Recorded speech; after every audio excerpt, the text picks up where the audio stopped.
Vamos lá, vamos continuar. Será que a gente consegue agora fazer novo contato com a Kênia? A psicóloga Kênia Gondo já está aqui no Skype. Vamos falar com ela, então. Kênia, vamos ver se a gente consegue fazer a entrevista agora. Vitimização e depressão. Tem gente que confunde as duas coisas, né?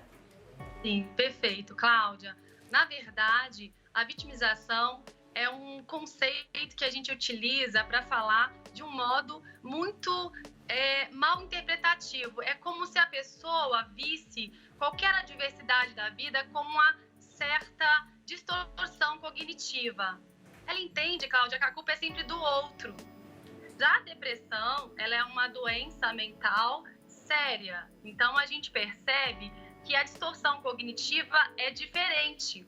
É um modo de achar que a culpa é sua, né? É um modelo mental muito patológico, distorcido, a gente chama de ruminação, onde a pessoa percebe que tem aí uma presença de um desconforto muito grande, anedonia, perda do prazer, e tem outras esferas, né, que a gente avalia para o diagnóstico. Por exemplo, a base bioquímica do cérebro, Cláudia. Então, é bem diferente do conceito de vitimização, que é uma forma de interpretar a diversidade como um problema do outro, onde eu tiro a minha responsabilidade e coloco numa situação muito desconfortável também, porque traz muito sofrimento, né? Quando a gente para de ter o controle, de ser protagonista da nossa vida, a gente assume um lugar de estagnação.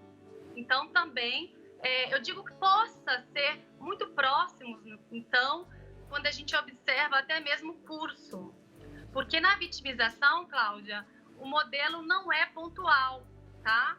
O modelo pode convergir, né? O modelo mental pode convergir para entrar numa depressão.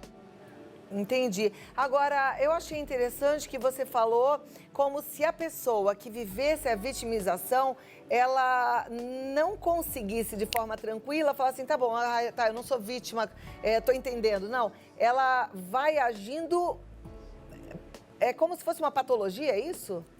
Exatamente. Na verdade, é um distúrbio, porque todos nós passamos por alguma situação de vida difícil em algum momento. Algumas perdas no trabalho, algum luto.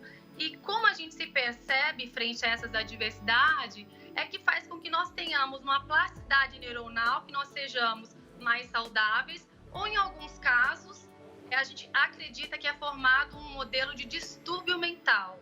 Por quê? Porque essa pessoa ela não é mais refém daquilo num modelo hipotético, assim, de uma situação ou outra, pontual. Ela está presente na personalidade, vai aderindo um tracejo de vítima. E a vítima é aquela que sofre. Ela fica realmente estagnada de recursos. E para quem convive, Cláudia, é muito desconfortável também. Imagine aquela amiga que passa a mão no telefone e vai falando só de problemas e o outro fica refém, é desconfortável. Ninguém quer passar um momento doloroso do lado sempre, né?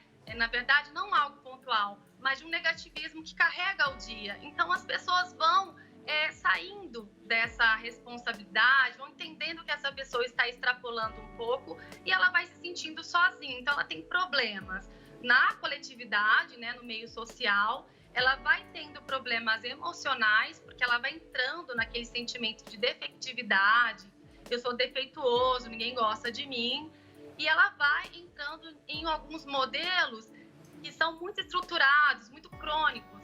Então, a gente até percebe, Cláudia, uma depressão chegando ali, sendo latente por uma distorção cognitiva. Meu modo de ver, a minha lente de verificar a vida, ela é uma lente muito negativa.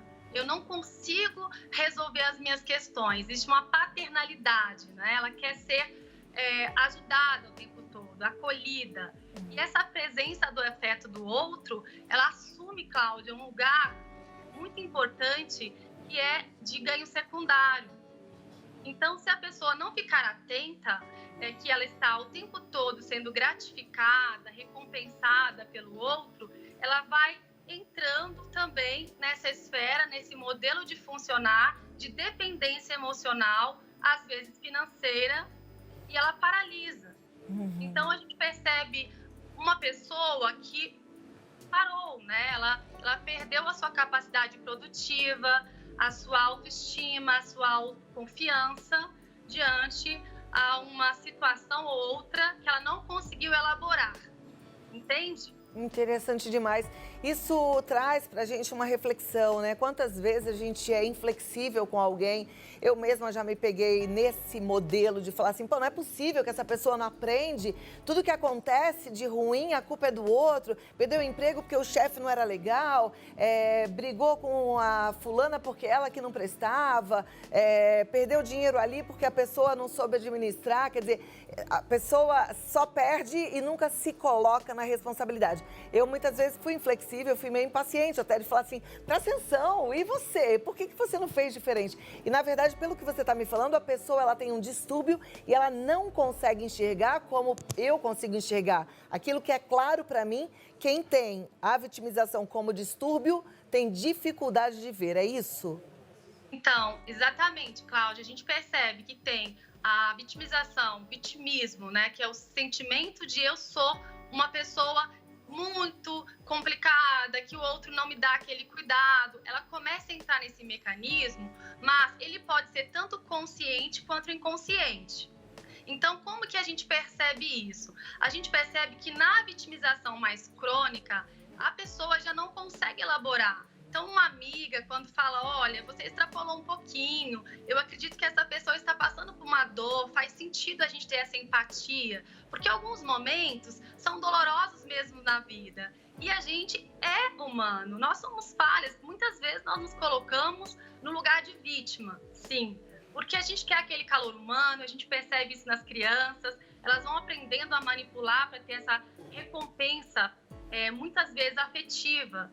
Mas quando a gente pensa na vitimização crônica, a gente percebe até uma estrutura, um modelo de funcionar mais austerizado. É uma pessoa que vai cobrar, ela vai exigir aquela atenção. Por quê? Porque já está mais crônico. Muitas vezes ela não percebe mesmo que ela está funcionando dessa forma mal adaptativa, que é uma não resolutiva de problemas. O estresse, a vitimização é um modo que ela encontrou, né, para lidar com a situação e é um modo de dependência. Ela fez um caminho que não foi um caminho de saúde emocional. Ela não teve ali a inteligência emocional, a capacidade de se auto-entender, né, o autoconhecimento. A gente fala muito desse processo de autoestima, da informação que você também traz aí no seu programa.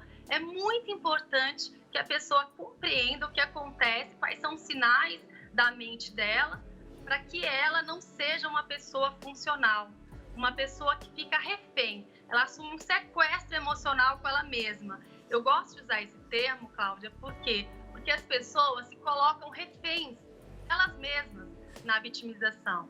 Diferente da depressão, que a gente percebe que é uma doença grave que, com a base da terapia medicamentosa ou a terapia cognitivo-comportamental, que também tem aí os seus caminhos para fazer as elaborações específicas, né? Porque às vezes foi um luto, às vezes foi mesmo uma base genética que deflagrou a depressão. Já no vitimismo, pode ser causado, Cláudia, por várias situações de vida.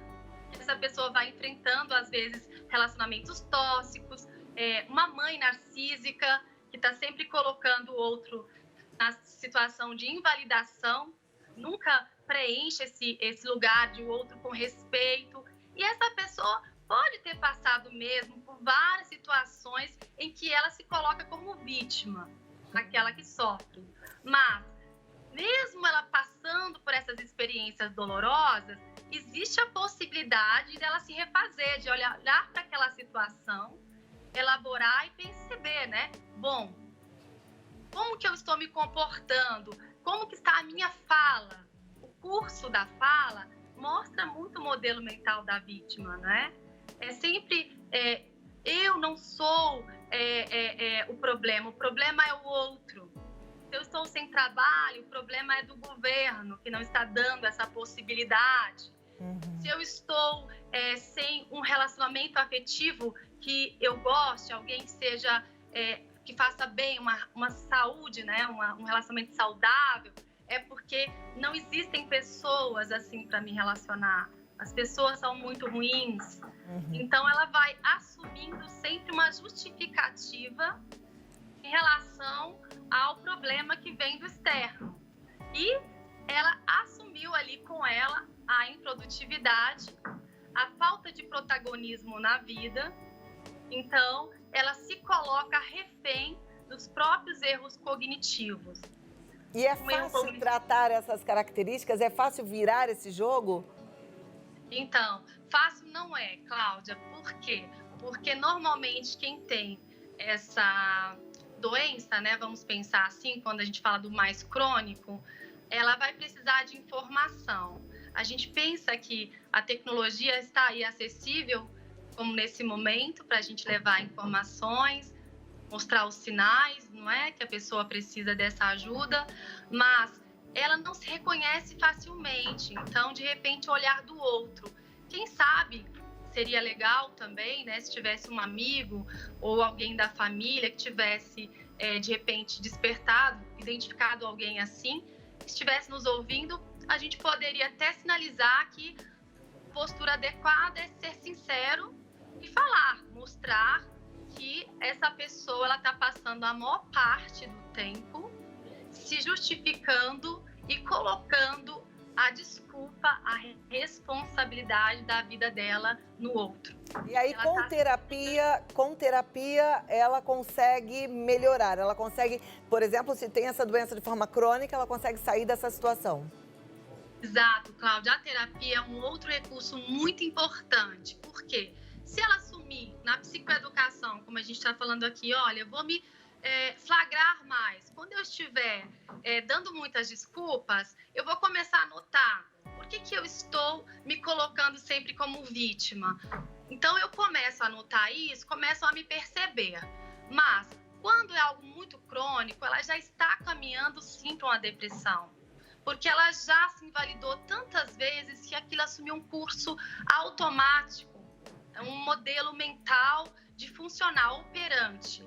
A TCC, a terapia cognitivo-comportamental, Cláudia, ela é muito eficaz nesse sentido, porque ela vai fazer a releitura das crenças que a pessoa tem, por que ela se colocou naquela situação de vítima, o que aconteceu no passado, como que eu vou desconstruir essas crenças e aprender um novo repertório de vida. Perfeito. Muito obrigada, doutora Kênia Gondo. Foi muito bom falar sobre esse assunto, aprender um pouco mais sobre tudo isso, até para a gente poder ter relações mais saudáveis também, poder ser aquele amigo verdadeiro e aquele amigo que apoia, né? Aquele amigo também que entende que o outro, às vezes, não dá conta como a gente gostaria que desse e cada um tem suas características. Vou passar aqui seus contatos, viu? Obrigada, Cláudia. Foi um grande prazer. Esse sotaque mineiro é de que cidade? Minas Gerais, Peçanha. Estão ouvindo você. Muitos gostam muito do seu programa. Muito obrigada. Um beijo, então, para toda a turma aí, para toda a turma de Minas Gerais.